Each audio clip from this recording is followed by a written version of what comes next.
A ferocious, great white shark suddenly appeared behind him, scaring the living daylights out of Jimmy. But the captain, far from afraid, saw it as a thrilling surprise. This 26-foot, 10-ton behemoth had devoured a dozen beachgoers just last week, and it was undoubtedly back on the prowl for more prey. Capturing this beast would surely fetch a handsome reward.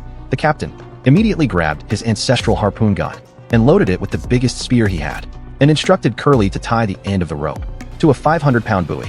He then positioned himself at the bow, scanning for any sign of the shark. As it turned out, there was no need to search. The shark was hurtling towards them at breakneck speed. Just as the shark was about to collide with the boat, the captain seized his moment and fired a perfect shot. The shark thrashed and tried to swim away. But that's where the buoy came into play. It not only sapped the shark's energy, but also served as a tracking device. As long as they followed the buoy, they'd always know the shark's location. However, this shark proved incredibly powerful, dragging the buoy underwater in no time. Still, the captain remained unfazed, believing that once the shark was exhausted, the buoy would resurface. They waited on the water for a grueling 24 hours before the buoy finally reappeared.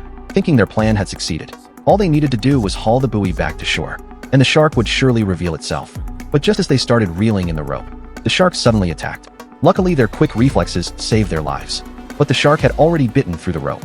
To make matters worse, the shark lingered around the boat, circling menacingly, waiting for the perfect moment to strike. But the captain, ever courageous, took another shot at the shark. One shot wasn't enough, so he quickly fired a second. Much to their surprise, the shark managed to drag both buoys underwater.